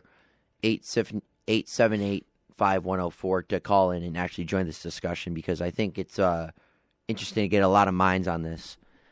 If Von Miller should be playing this week, next week, or in future weeks. We'll start with you, Joe. What is your take on Von Miller right now in the capacity he's in for the Buffalo Bills? Well, Vonis Milleris, I think he should be playing not this week, but the week after against the Giants. I think we get him back at home. I don't necessarily want him to rush right into playing. He's that guy who's, super excited to go and give it a try, and I'm all for it. But at the same time, you see what happened with Joe Burrow, right? I'm not saying Miller's ACL is still injured at all. I'm just saying we're running the risk of not practicing him enough and throwing him right out there in London. Like, to me, I don't think it's worth it because the defensive the edge rushers have been playing so well without him. I don't see it like I think you bring him back in at home, Dable's return game. You have him warm up against the horrible, pitiful Giants. That's what I think happens. Yeah. Yeah, I agree. I don't think you send him over to play in London. I think you let him time to where he feels ready to come back. And I think that time is the week after. Let him come back home against a very awful Giants team and let him dominate the entire time. I think I'm the only one who's saying have him go to London. Why? Why not? Because here's the thing. If you want Von to get the best game-on-game experience, turn him off! Jacksonville's one of the better teams to do it against. Because you could sit him against the Giants. I could care less if he plays against the Giants. Why? Why would you start him and then sit him? That makes no sense. Because the Giants have a worse O-line. So let's say the Jaguars' offensive line. The Jaguars is cheap, man. It's also not good. It's not something to be stout about. Jaguars is better than Giants, though. I think we can all agree that. Not by much, though. It's not like come on. They haven't we're talking. You know those pencils pencils you used to sharpen all the way down to the eraser? That's what we're talking. That's the margin of difference, I would say. I also think if he wants to play and the training staff is comfortable with letting him play, because that's going to be the main thing that they're going to be looking at. He also said he had no limitations in practice today. So if he's feeling good, if he's feeling ready, you're not going to deny a guy who you are paying, $30 million a year for to sit an extra week on the bench. So you want to start him and then sit him? That's my question. Why? Why wouldn't you sit him then start him? Because you don't really need him against the Giants. You don't really need him against the Jaguars, Dan. Yeah, you do. No, you don't. Jaguars beat us not too long ago. The Texans just beat them. Yeah. Doesn't matter. Jaguars beat us. I want revenge, and I want to sack Trevor Lawrence with Von Miller. Yeah, exactly. That's very selfish of you to say that. Yeah. How is that very selfish? Because you want that. It's not what's best for the team or Von Miller. Like, that's what I'm saying. Sounds like Von's already saying that he wants to play. Sounds like something Michael Scott would say. It does. It sounds like a Michael Scott comment there. I don't think this is the best interest for the office. It's the best interest for Michael Scott's paper company. Oh, my God. No, listen. That wasn't meant to sound like a dig. It kind of did, but it wasn't. Like, I wasn't coming at you. I'm just saying, like. Can we say that? What? A dig? Dig. Oh. Oh. Okay. I said that wasn't meant to sound like a dig. Oh. We thought it was something else. No, you would have heard I didn't mean to sound like a expletive. No. I heard dig. Yeah. Okay, well, that's... All right, it wasn't meant to. It wasn't meant to. I was just... I shut it down. I don't know. It's just... you're sitting next to Frank, and it's rubbing off on you. Calm down. One time. What are you talking about? Dude, I would never exploit. I have a switch that goes on and off. I would never... I don't even swear on my own podcast, man. And I can on there. Yeah. Well, that's just a you problem. Or you an idea. Yeah. Yeah, I try and keep it consistent. You an idea. Try and keep a consistent brand of myself. But anyway... It makes no sense to... I get it. I'm a brand. I get... You do have a personal brand that you need to carry, just so you know. Anyway, I personally would look at this and be like, why would we play Von Miller against the Jaguars? Why would we send him to London after barely practicing? It makes no sense, 0 sense at all to be like, we want to play him because, Urban Meyer beat us 3 years ago. That was a bad game on all fronts, okay? Like, we can confidently say... The Bills' defense playing the way they have and the offense playing the way they have against the Jaguars on their best day with Trevor Lawrence right now? Yeah. That's not a matchup that needs Von Miller in the equation to be successful.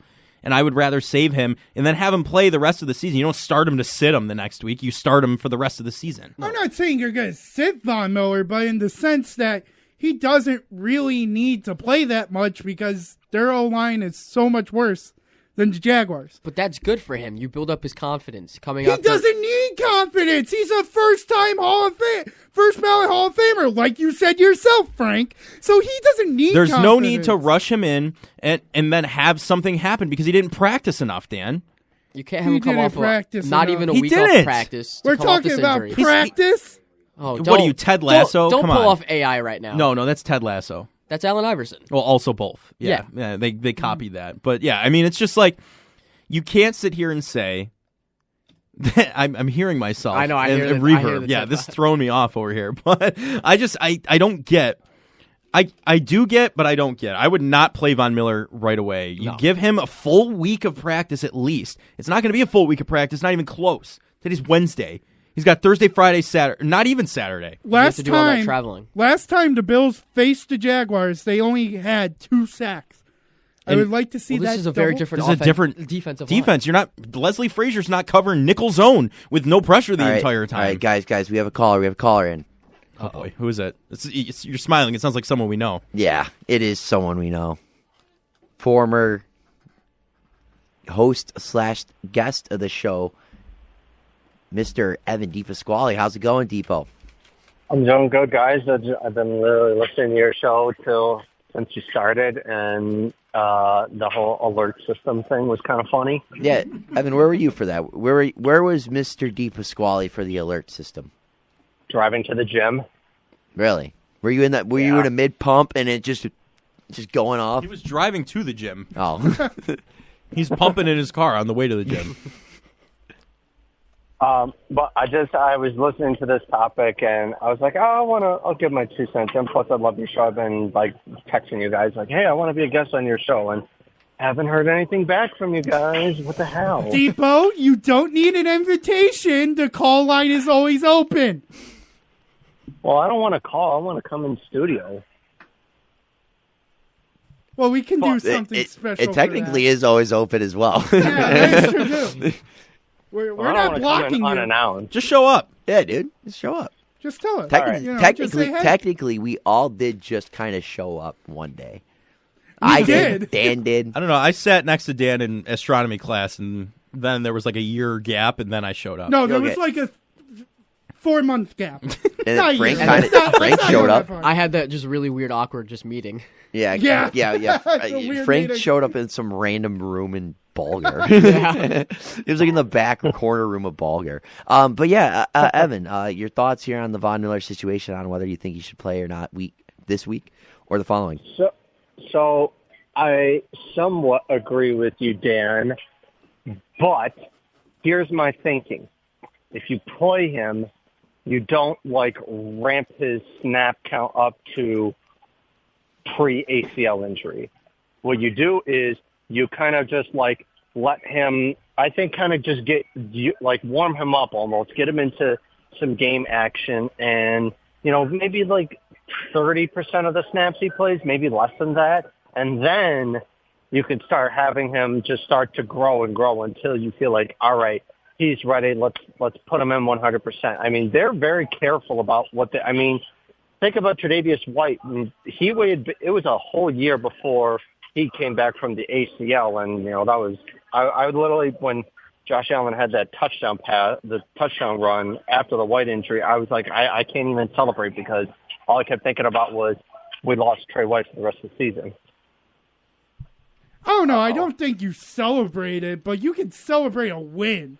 I mean, even though we lost Trey White, I think everybody can agree that the Bills have the depth on where you can lose a Trey White. There's still 3 capable backups there to help you get through the year. I mean, yeah, it hurts losing a top 10 corner in the league who's better than Jalen Ramsey by 10 years.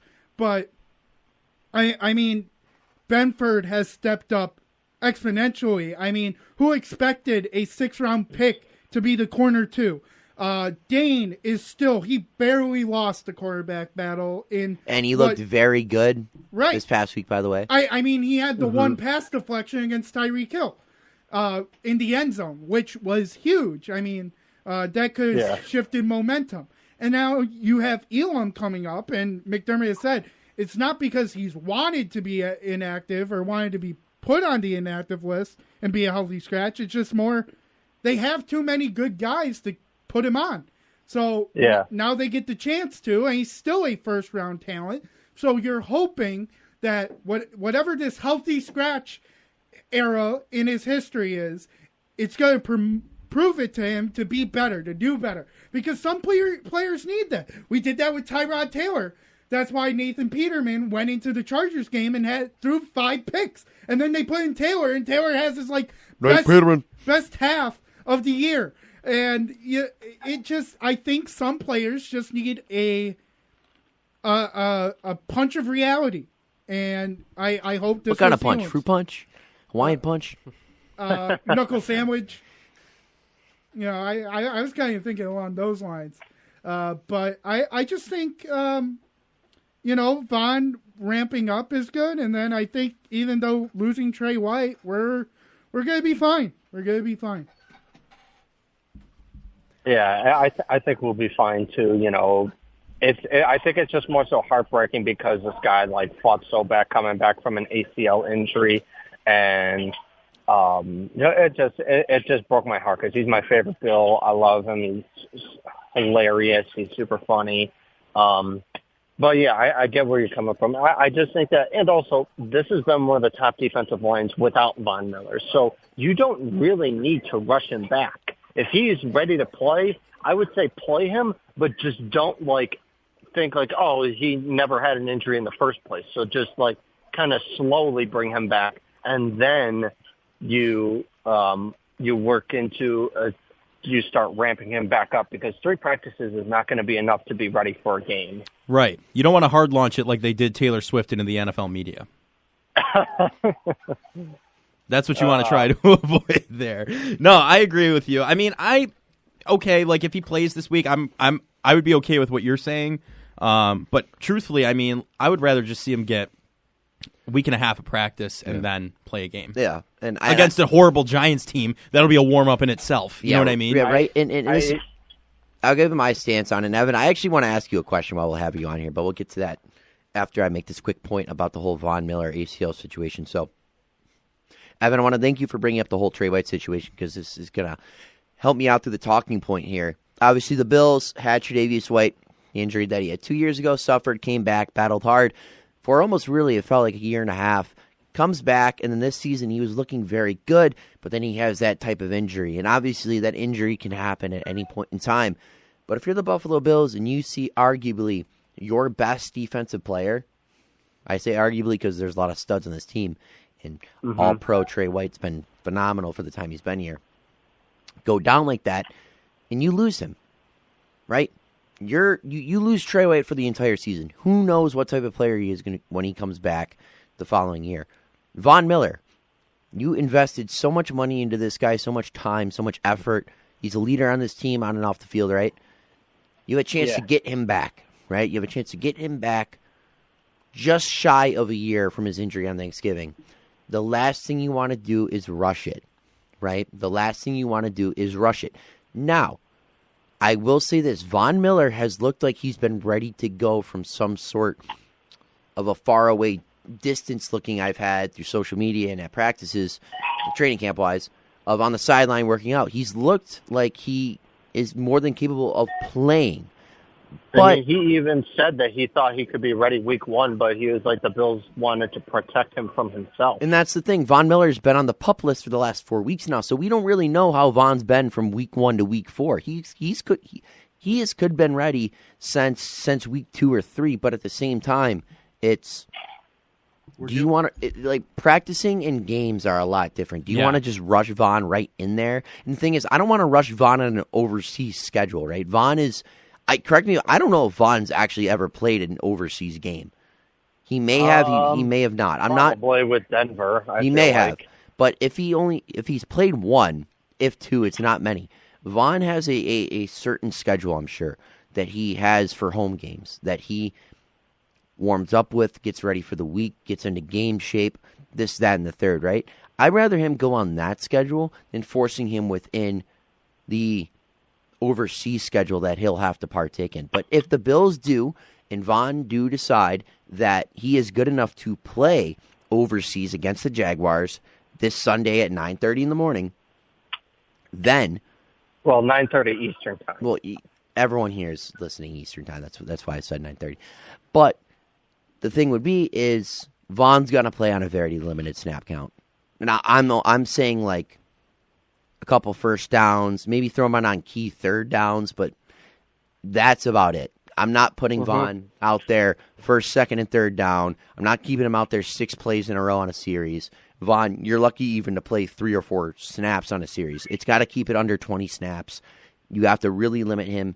And then, again, in the Giants game, if you want to go from 20 to 30 snaps, that's cool. And the next week after that, you want to go to 40, 45 snaps. We'll see. But it's just, again, you gotta be careful with Von Miller here because, again, he's a phenomenal athlete. He does great things for his body, and I'm sure he takes care of himself very well for him to continue playing at this age. But Vaughn, at this age, wasn't expecting to have the injury that he had last year.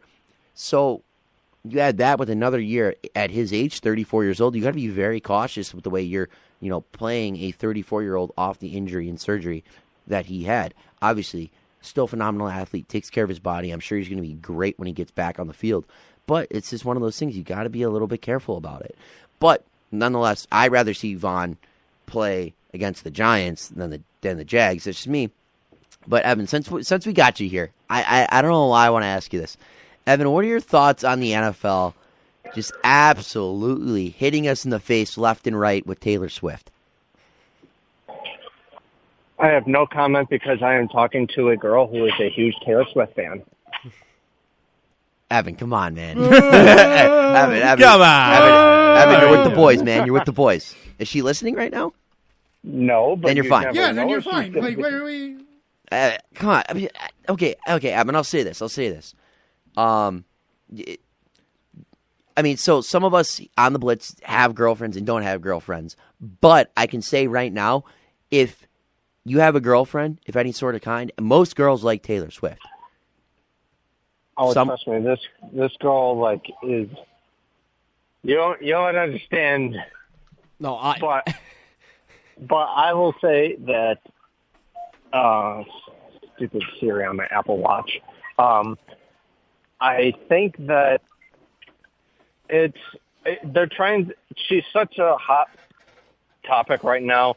I feel like the NFL is trying to get every almost cent out of it, and a lot of people, people who didn't watch football, are now going to be somewhat interested in football, in my personal opinion. So I don't really, it's all about money, honestly, and that's what I see what the NFL is doing is they're trying to make money, and if Taylor Swift is going to help them make money, then they're going to do it. No, I get that, and they see an increase in viewers with it. I just wanted to see because just the Taylor Swift drama and stuff. I mean, it's been interesting stuff. I think that people just need to kind of, who are mad about this, need to kind of grow up because it's whatever, in my personal opinion. So yeah, I do have a question for you guys. I've been producing a lot of Sabres games. Do you think Zach Benson will make the Sabres final roster? Yeah, 9 games at least. Well, we're gonna talk about that actually within a few minutes here, and Evan, probably after the break here, we'll let you go and stuff. But we're gonna actually talk. Listening. Yeah. No, that's the yeah. We'll be talking about the whole Sabres as they are playing within 8 games or 8 days actually here, and they got a couple more preseason games as well. But hey, Evan, I just want to say thank you for calling in. Yeah, thanks, buddy. We always appreciate you calling in. Yeah. And hey, Evan, sorry if we took away from your gym grind there, but go get a good pumping, man. Go get that pump you were getting in the car, but in the gym. I'm still working out. Literally, there were a couple times where you were talking where I hit a couple sets. Really? Evan, Wait. What day's today? Yeah, back by, chest try, and or legs. Shoulder. There we go. Big day. So what does a shoulder workout on a Wednesday look like for Evan DePasquale? Well, I mean, it's not really just on a Wednesday. It's more so just the day that I like had when I had a trainer, she set up like, okay, days you're not working on me this day, you should work this, and today just happened to be shoulders. So Really? just working out the shoulders. I got a couple more workouts to do. I ran a mile on the treadmill, and I'm upset that I'm not on my GR as much as I used to be, but it does give me a better opportunity to stay more in shape and feel better about myself. Hey, Evan, that's good. That's you Listen, we just appreciate you didn't call in while you were huffing and puffing on the treadmill. Yeah. Right? I mean, at the end of the day, come on. Like, imagine having Vaughn, and then with the Miller. And then with the California girls in the back, I appreciate that too. Yeah, come on. Yeah. No We top all like 40 that. though. We gotta let no. Yeah. Hey, Evan, really though, that's we appreciate you calling in and keeping us updated, and staying in tune with the Blitz and stuff. Obviously, Evan DePasquale, for anyone listening, former host of the Blitz, here at 91.3 FM WBNY. Evan, have a great day, man. Everything coming towards you. Hope you do well with it. And guess what? Go Buffalo. Go Bills, man. I'm gonna keep listening to you guys till 4:00. So have a great show, and hopefully I'll get to see you guys in person again. And Yes. have I met you, Frank, yet, or have we just talked like kind of just over the phone? Evan, I don't think we've met yet. Don't worry. Welcome to the club of swearing on. He was the other guy. There we go. Yeah, look at that. All right, I don't feel bad anymore. I was a scapegoat today. I escaped. So Yeah, I heard the dig thing. you dig. did it sound like dig or Yeah. yeah? The What other did it word- sound like on the air? Well, at first glance, it sounded like it, but if you guys probably have a better ears than I do. Harrington so. is hovering over the button. Don't worry, I'm smart enough to know what to say and what not to say. So, hey, sometimes there are just times when you're on the mic and you completely forget that you're not on the air, and then you say something stupid that you need to, dump. So, I said, well, Iko was going through his drama with the Sabres. I said if he doesn't show up to training camp, the Sabres should find the beep out of him. And then a couple seconds later, I was like, oh, shoot, I'm on the air, and had to hit the dump button. And luckily, I was kind of worried about that myself, but, I remember Greg was saying, did you say anything else besides that? And I go, no. He's like, then you have nothing to worry about. Evan, So- is that on the old podcast? Or like one of your posted ones? Oh, gosh, you'd have to find... I have to go through them? No. I was going to say, here's the thing. I think I even just took that out. Oh, So I left Frank's in there. I know it's... Yeah. I just calmly say that. Yeah. That's Well, going in I an was- open. That's what that's going. I was by myself, so I didn't really have anybody to, have someone laugh at me. So that's kind of how I'm looking at it. All right. Hey, Evan, once again, we appreciate you calling in, and we're going to let you get back to the gym there for a little bit. And have a good rest of your day, man. And we appreciate you continuing to listening and calling in and everything else you do to continue to support the show, even as you are graduating now. We appreciate it. Really do. Yeah, absolutely. Appreciate it, guys. All right. Take care, Evan. That has been Evan DePasquale, former host of the Blitz here just a couple of years ago on 91.3 FM WBNY. And we are going to be taking a quick break here. And right after the break, we will be talking about Buffalo Sabres hockey as the Sabres play tonight against the Columbus Blue Jackets on the road. The Sabres announcing their lineup. Some guys coming in, some guys coming out. We'll talk about maybe a little bit of roster projections and where the Sabres are headed on the Blitz. 91.3 FM WBNY. We'll be back in just a few. Welcome back to the Blitz on 91.3 FM WBNY. My name is still Evan Harrington, still alongside with my awesome co-hosts and Joe Cali, Frank the Tank Lopez, and Mr. Daniel Dale. So for the last 25 minutes of the show here, I want to talk about the Buffalo Sabres. As the Buffalo Sabres season is ramping up quickly around the corner, right in front of our eyes. I think the Sabres have been going untalked about a little bit. I don't think we're talking about the Sabres as much as we should, because it's a very intriguing season for us as Sabres fans, the team itself, and the entire city of Buffalo. I mean, it's a team that's 1 point out. That was 1 point out of the playoffs last year, and you can make an argument their roster was not that good last year. Their roster from first line to fourth line, it was good, but it wasn't the greatest. And they were this close to making the playoffs because of a lot of their top six effort and their goaltender down the stretch. And some players like Dahlin and Owen Power really stepping up. But outside of that, they didn't really have the full team that they do this year. You have a more solidified bottom six, and you have a more solidified, third pairing defensively, and you can argue goaltending as well with the improvements and the development of a said guy like Devin Levi. But now, as the Sabres have a couple more preseason games here, they do actually play tonight against the Columbus Blue Jackets team. Tage Thompson scored 5 goals against this past year. On the road, they play tonight, and we'll get into the lineup in a second. But talking about this game, the Sabres are 3-2 in preseason right now, going up against the 2-2 Columbus Blue Jackets. The Sabres have looked fairly solid throughout preseason so far.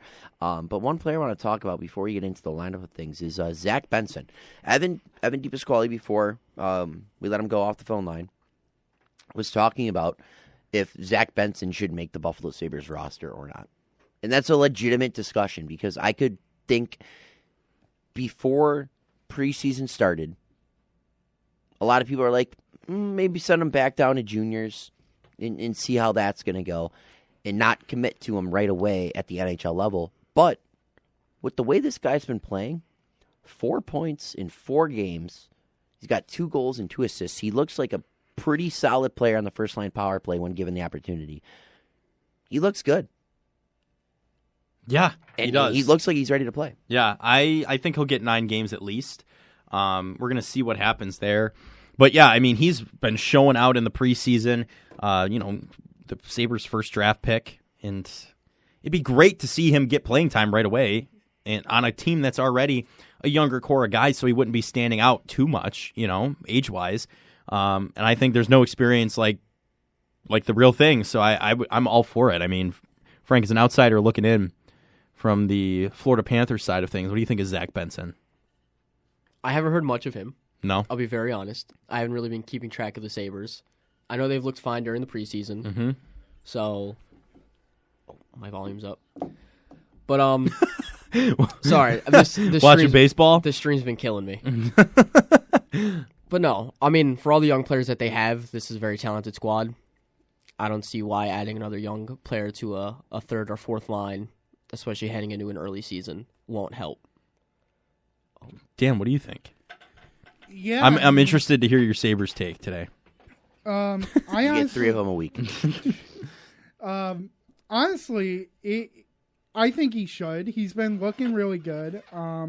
He's been a really young, bright spot, and they just assigned Kulich and Rosen to Rochester, Isaac Rosen, and it's coming down to a wire where, Adams and Granato have to make that decision. The only problem that I see with it is if you do keep him on the roster, why the heck did you re-sign Zemgus Girgensson? Just, as because Zach Benson, line. Zach Benson's not playing the fourth line. If Zach Benson's coming to the Buffalo Sabres, he's a top 6 winger right away. Right. Because and also you got to factor in Jack Quinn's injury. Yes, that's why I would say that in. Okay, that makes more sense to me now. Yeah, I probably would, because then you still have the young gun line. So I'm okay with that. And if we still have a Cousins, Peterka, and Benson. But I don't think Benson, if he comes to the Buffalo Sabres, he's not playing with Dylan Cousins and Peterka. He's playing with Thompson and Skinner. That's the line he's been playing with. That's the line he's been playing with in training camp and preseason. And he's looked good. He has. Well, here's the thing. I'd rather make Tuck your second liner. Yeah, that's exactly what I would say. Tuck moves down to the second line, then you kind of increase the depth a little bit from that first line. And yeah, Benson would be top line. There's no question about it if he plays. He's going where Tuck is. Tuck's going to move down to the second line. It helps spread your guys out, though, and have more consistent play, I think. And you have Tuck maybe Middlestat. I mean, but you have the kid line too, so it's just going to be interesting to see where they all end up. You know what I mean? So it's just, but Middlestat could play with Tuck. Tuck and Middlestat played really well together when Tage Thompson was injured. Yeah, honestly, very much complimentary hockey. I'd rather keep Middlestat on the third line for now. Yeah, I don't think there's any reason to move them. I mean, your third line is probably going to be a combination of some sorts of, Middlestat, Greenway, and Olofsson. I'm not exactly too sure who else would be in that spot. I mean, if Jack Quinn is back, then I guess Peterka would be on your third line. Not too sure. But, dude, Peyton Krebs. Mm-hmm. Peyton Krebs would be your third line center. Yes, he would why be. in the heck did I just forget about Peyton Krebs for a second? But so, once again, that gives you great depth in your middle six, right? So you're going to have a guy like Tage Thompson centering Jeff Skinner and Zach Benson, because I can tell you right now, Zach Benson, if you want to get the best version of him in his rookie season out of him, it's going to be with Tage Thompson and Jeff Skinner. Well, of course, you're going to put anybody with your two best players. I mean, you put any player with your two best, and they're going to look great. What I'm saying is, you put Zach Benson out there his rookie year, he's probably a 60-point guy. He's a 60-point guy his first year playing with those two guys. He's going to learn the game very quickly at a high offensive paced level. That's the style of game he plays, right? You don't want to send him down to the fourth line playing a slower, grindy in the corner boards game in the offensive zone with Gergensen and Bozo. I want to clear up that why did you re-sign Zemgus Gergensen? It's not because I was going to put him on the fourth line, but everybody on that side now moves a spot down. You know what I mean? So you have another extra. And it's just kind of picking and choosing, which makes your job a little bit harder where it could have been maybe 10 times easier. Well, it's also better to have the extra players within your lineup than it is not. So let's say a fully healthy roster for the Sabres, right? Let's say mid-December. Let's say your first line is Skinner, Thompson, Benson. Your second line would be then Peterka, Cousins, Tuck, or Quinn, Cousins, Tuck. Your third line would then be Peterka, Krebs, and Middlestat. Then your fourth line in some sort of world would be, all right, let's say Gergensen's, Jost, and Oposo. All right, you have Victor Olofsson sitting, right? All right, let's say JJ Peterka doesn't look good for 3 games. Right. You put Olofsson in. Let's say Jack Quinn's looking a little rough from injury, coming back. You got Olofsson. Olofsson can play top 6 for a couple games. Right? You have a guy in Victor Olofsson now because you had the ability of re-signing a guy like Zemgus Gergensen, who is a mainstay plug-and-play fourth liner. You have the ability of a guy like Victor Olofsson that is a top 6 winger, in my opinion, that can play a few games there. So, I mean, it's always good to have that type of depth if you're the Buffalo Sabres. Yeah, I mean, you can't argue that. Depth is the key. We saw that with Vegas last year. That's why they won the Stanley Cup. Lines 1 through 4 could contend with any line in the NHL. I mean, that's just how it is. And we didn't have that last year. Once we got down to the third and fourth line, it was, okay, these are children playing with men. Maybe not that extreme. Well, they did try with trading for Greenway. I understand that. That's a guy. Right. That's another. I just missed Greenway. Yeah, right. So they're attempting. They're no question about it. Greenway's we need to build that line. depth. We need to really hammer that home. Find guys to be in permanent positions. We got to stop at the line experimentation after a few months, right? We need to concrete these lines into a place where, okay, our fourth line can contend with any team's second through third, right? They're not going to be with the first line necessarily, but you need to be able to play those guys and not worry about them just giving up points, Yeah, sorry for me forgetting a guy like Jordan Greenway. No, but great pickup, though, by the way. The only positive from me forgetting his name, just to show you that this is the first time in a long time we have depth. You have to actually have every single name in front of you, and not just ramble them off the top of your head. Because in past years for the Sabres, there's been a couple. I just ramble them off the top of my head and be like, "Oh, this is your first line, second line, third, fourth line. They're there. Here's a couple names." But now it's pretty solidified. You have a solidified top line. You have a solidified second line. That's your top 6. That's solidified. Well, here's what I want to see. Solidified. I want to see prospects get rewarded for playing well. That's a big thing. I don't want to see a Vinny, Well, I mean, a quote unquote already- Vinny Hinostroza sitting in the lineup That's where Vinny hit a You can't say they haven't been treating their I'm not saying that. well. I just listen to what I'm saying. I'm talking last season. Vinny Hinostroza was sitting on the lineup when you had guys in the AHL who could easily come up and get some playing opportunity, especially when the team wasn't really showing out at that point in the beginning of the season, and he wasn't really showing out at that point. The hierarchy needs to end, and you need to reward your prospects for playing well and put them in the lineup and get them pro experience. That's just what needs to happen. And Joe, here's my argument to that. Who got sent down to Rochester?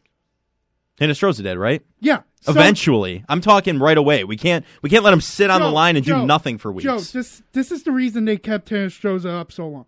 You pay the guy big bucks more than you do the prospects. I understand that you want the prospects to be rewarded for doing well, but when you invest money in a guy who you have faith in, which for some reason Granato and Adams did, I didn't like Hinostroza. We should have let him walk the year before, but you're going to try to do everything in your power to try to make it work. Just try. Right. A little I bit. understand that. But the little bit went for a little too long, in my opinion. You know what I'm saying? Like that's what I don't want to see. But If I think you're going to have this problem again because if we're looking at Jost and Savoy, Jost will be your option. Savoy will come up and play. Jost will go. Like I don't that's know. what that's what Yeah, that's who what I'm knows getting if at. Matthew Savoy plays. I mean, honestly, he could go back down to junior. Right, and Zach that's- Benson could be the guy. Yes, that's what I'm saying. I think we need to. My point of bringing up Hinostroza last season was to say we need to, if Jost isn't the option, right? If we have better guys in the AHL, our better prospects who can come up and play, you need to play them. You need to give them game time. You need to get them accustomed to playing on an NHL roster, and you can't just keep letting a lower guy play, like a guy who's not going to give you what they're going to give you, keep playing. Like, So that's all I'm saying. I just don't think any key moves will be made. Either unless if there's an injury or they're going to go through the first month and kind of just testing things and out. here's what it is. So this could be good for I think both your guys' points here. You're talking about reward the prospects, and we're talking about guys like Vinny Hinostroza. So we're gonna actually meet in the middle here. The Buffalo Sabres are actually not going out and trying to just acquire a guy like Patrick Kane because Jack Quinn is injured and they need to fill that top 6 winger role. They're saying, all right, you know what? This kid that was drafted 13th overall this past draft, first of all, he looks pretty good. Second of all, we've given him a chance in practice, as we do with a lot of our prospects and rookies. Yeah, we're going to throw him on the top line and see how he does. Well, he looks pretty good. It's not a drop-off at all, with, having a guy like Tuck and Benson out there. All right, let's give him a shot in preseason. Well, all right, we're 4 games in. He's played on the power play 1 unit. He's played on the first line with Skinner and Thompson. Well, 2 goals, 2 assists, 4 games played, point per game player. Doesn't look out of place. He played with a couple guys within the lineup, got an assist off, or Kyle Poso got an assist to his goal. Can play with the veteran guys, can play with the younger, to mid-age guys. He can play anywhere in the lineup. All right, we're not going to go out and just get the veteran because we have to. Well, we got a guy in-house. We're going to give him a shot. And he could probably play, if not better than a veteran, but as good as one. So the Sabres are giving Benson a shot here, and I think they're actually going to have him make the roster. I hope they do. So let's actually go for the Sabres versus Columbus's roster tonight. So as following, I'm just going to start naming off the names. I'm not going to go through what lines and everything because we'll see that as the game goes. Zach Benson, Brandon Byro, looks very good, by the way. Dylan Cousins, Zemgus Girgensons, Jordan Greenway, Tyson Jost, Peyton Krebs, Casey Middlestat, Kyle Oposo, Victor Olofsson, J.J. Paterka, Lucas Rosek, Alex Tuck. That's for the forwards. Defensemen, Cal Clegg, Connor Clifton, Rasmus Dahlin, Eric Johnson, Ryan Johnson, Owen Power, Matthias Samuelsson, and the goaltenders would be Eric Comrie and Ukko-Pekka Luukkonen. But, so here's something that was reported by Paul Hamilton, is Granato said Eric Johnson had an aggravation of a lower body injury and wanted to play today. But Granato said it's not worth taking a chance. Yoki Haru will take the place. So we are going to see the first action in a Buffalo Sabres uniform of Connor Clifton today, but not of Eric Johnson due to an aggravation in the lower body for him. So we'll see Yoki Haru in. But for the most part, we're getting a lot of the Buffalo Sabres roster outside of guys like Tage Thompson and Jeff Skinner. We are really seeing a full-fledged Buffalo Sabres roster, and obviously Devin Levi. We're getting a good look at the Buffalo Sabres tonight. It's good to see a full-blown Sabres team, and where years past you haven't. You haven't, like you said, been able to pull that apart and see it. You haven't been able to have depth in any way. And, going into a season, I give the coaches and, GM a lot of credit for being able to build a roster that can contend, a roster that was one game out from the playoffs last season, and when no one expected them to be. I'm excited for this season. I think they're going to the playoffs. I can tell you that confidently right now. This roster is looking better and better the more prospects that the Sabres obtain. It's exciting. I think it's an exciting time to be a Sabres fan. And, it has been the past couple of years now when the Granato regime came in and really just kind of started turning things around. We moved on from that soccer coach and Jack Eichel, and things are looking up for the better now. And I wouldn't have had it any other way at this point. So, yeah, once again. What are you going to say? I see you looking over there. What are you going to say? It's not about the Sabres. It's something different. What? What did you do on my Twitter post and said nah for? I just said I deleted it. It's gone. It was a joke. It says on the T. Higgins Yeah. going to Carolina. I just said nah. Yeah. Yeah, I No. said- Let me talk to you. I said T. Higgins would be the perfect job. Frank isn't even listening. No, he's too busy watching. He's listening. He's watching baseball. Yeah, he's watching the Rays. Renee Pinto almost just hit a home run. What's the score of the Rays game? 0-0, bottom of 3. How many fans are there? Over or under 20,000? Over. How dare you? Under. It's over. It's always Tropicana under. Stadium needs to be burned to the ground. That's all I Field. got to say. Thank you. Dude, and Field, you know whatever. what the weird part about that is, we'll get back to Sabres talk in like 2 seconds. But you go to the Instagram comments of that post, people are like, man, who's going to have a baseball game at 3 p.m. on a Tuesday? And then everyone goes, everyone around the league did it, and they had fans there. Frank, what is your combatant to that? It's a Tuesday at 3 o'clock. But other stadiums fill their stadiums at 3 p.m. Yeah, 4. No, listen, I agree. o'clock. It's abysmal what happened. But to get to Tropicana Field if you don't live in St. Petersburg is an absolute nightmare. Okay, correct me if I'm wrong, but isn't St. Petersburg more on the side of elderly retirement people? Yeah. Okay. That's why they're trying to turn it. Renee Pinto just struck out. This man is going through the feelings right now. No, because we've gone 39 innings without scoring a run in postseason baseball. This is the most depressed I've ever been in my life. Let's shoot for 40. How dare you? I just can't It's wait like that. for It's like that. Friday. It's like that one meme from Zach and Cody. Let's shoot for 40. No, let's shoot for 40. Oh yeah, no, I've never been able to say that in my life. Yeah, they're talking about the wage differences, Yeah. right? Yeah. And he's like, they're Good job, boys. 30% less than men's wages. He's like, let's shoot for 40. Yeah, just like real I confident. can't believe I was just able to say that. I know, that's fantastic. Oh, let's shoot for 40. Hey, Yandy, stop swinging outside the ball. Yeah, I got to use that meme live on air. You're welcome. And Frank, on Friday, if they do lose Shut your today, mouth. I will have a special, Oh no, special, we'll just make him walk out again. just It's a okay. special. We might say live on air just for the 40th strikeout. Should we just for replay the it? 40th. He's trying to hit Yandy. What's going on? Yeah, Frank, give us the details. We're getting targeting. All Play right, by play by let's, Frank. Sabres score predictions for tonight while we're still on air here. 4-0. Before we get carried away. 4-0 Sabres. Who's scoring? Greenway 2. I think he's going to have a breakout year. Really? Yes, I love it. Paterka 1. Let's go with Benson 1. All right. 3-0. Benson Paterka. I'm with that. What starters are playing? They're all playing, right? It's not Thompson and Skinner. No, but No. Tuck's playing, right? Yes, no Levi. Tuck. That's 3 goals right there. I'm gonna say it goes a little bit closer than that. I'm just gonna say a good 2. I'm gonna say a good 2-0. Nice deuce. 2-0. Deuce. I think we see the elusive Matthias Samuelsson goal. You know, why not? It's preseason. Let's just get it out of the way. And let's go for the corked up white boy paying Krebs. Corked up white boy. All right.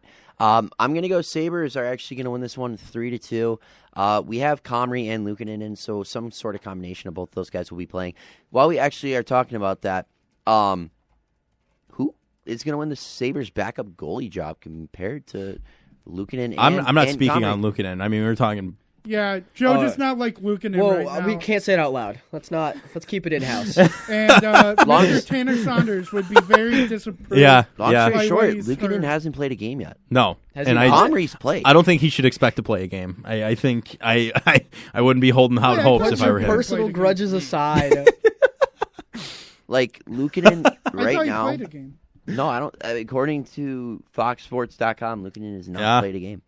Really? Is Okay. is it going to be Levi you know and what? Comrie? Let Yikes! me just double check. Comrie is a yikes. If he has his, but the thing is with Comrie, They're so inconsistent, both him and Luukkonen. Comrie is not the flashiest goalie, but he won and lost the same amount of games last year.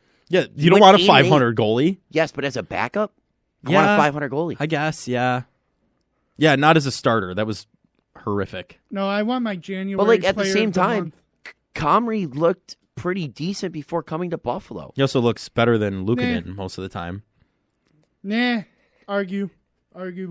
Luukkonen's too inconsistent. He goes hot and then he goes ice cold. Yeah, that's exactly what you want from a backup. No, you don't. You want to I hit. do. You want him to come in the game when he's ice cold for 2 weeks, and then we just blow 8 games again in November and miss the playoffs Is by a a game. backup playing for 2 weeks? What When happened- the heck does that happen? Dan, you need to think of all the contingencies here. God forbid something happens to Levi and he needs to sit out a couple. Well, you've just screwed the whole season. I haven't Joe. actually. I You haven't just actually. spoke it into the world. Oh my I goodness! just knocked on wood, You Dan. spoke it into the world. I knocked on wood. It retracts That's it. not wood. Yes, this That's is wood. wood. Oh, I thought you knocked the Anyway, the padding. if that happens, I do not want Luukkonen rocking for 2 weeks where he's that inconsistent. Where a week he could, have the highest save percentage in the league and then just tank for another 7 days. Like, it's ridiculous. Frank the Tank. I guess Eric Brick, right? I guess you keep him as the backup. No, okay, he played against the Leafs. That was the game that he played against. How'd he do? How'd he look? Let up a couple goals. 25 for UPL's. I think UPL's expected to start tonight.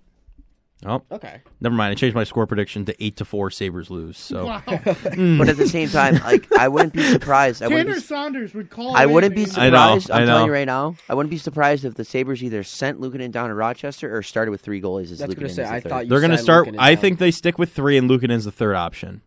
I think they stick with 3 and Luukkonen's the second option.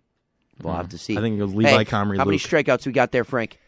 It's top 4. Rangers are back up to bat. Zach Elfin's throwing a pretty decent game. It's Well, it looks like we're sitting here for Oh, another the 15 Texans are up 1-0. Dude, you literally just... Is that a home Let's run? go. Live on Home air? run. Home run live on air. Ardiolis Man. Garcia. All right, Frank, let's see the replay. Yeah. The replay, give us the play-by-play, the Frank. replay before it happened. It was a bad pitch, and he homered. That's what Frank's going to say. Frank, can we at least see the replay before it actually happened? 416 feet, 24 ounce. Yeah! 24 degree Wow. launch angle. Let's go Rangers. What a dinger. What a dinger. Let's go Rangers. See ya. Was that a home run? Yeah. Was How that do a you home run? throw it right down the middle to Adolis Garcia? Was that a home Because run? it's the Tampa Bay Rays. Are the Rays Yeah. losing? Make the playoffs. Yeah. Make the playoffs. Make the playoffs. You have Aaron Boone as your coach still. Yeah, you're a Yankees fan, dude. You get the last. No offense to You you, can't Joe. talk. I'm sorry. I'm not talking. No, Hey, not you. I talk was all talking I to want.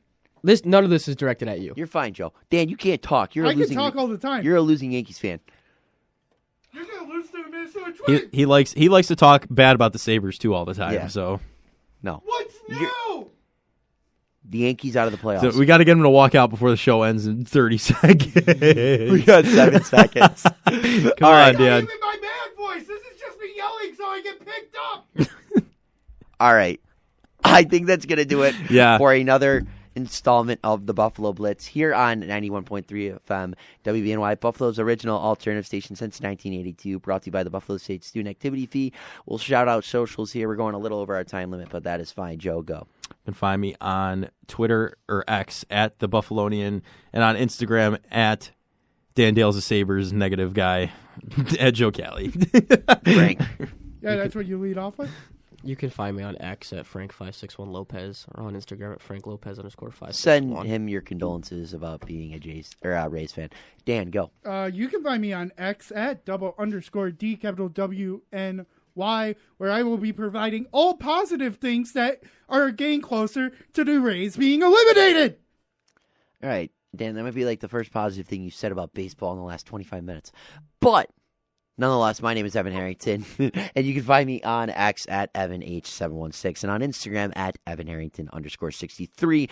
Once again, my name has been Evan Harrington alongside my co-hosts, as always, Joe Cali, Frank the Tank, Kinda Sad Lopez, and Dan Dale. We will see you guys this Friday for another installment of The Blitz. Everyone listening, have a great day, and go Bills.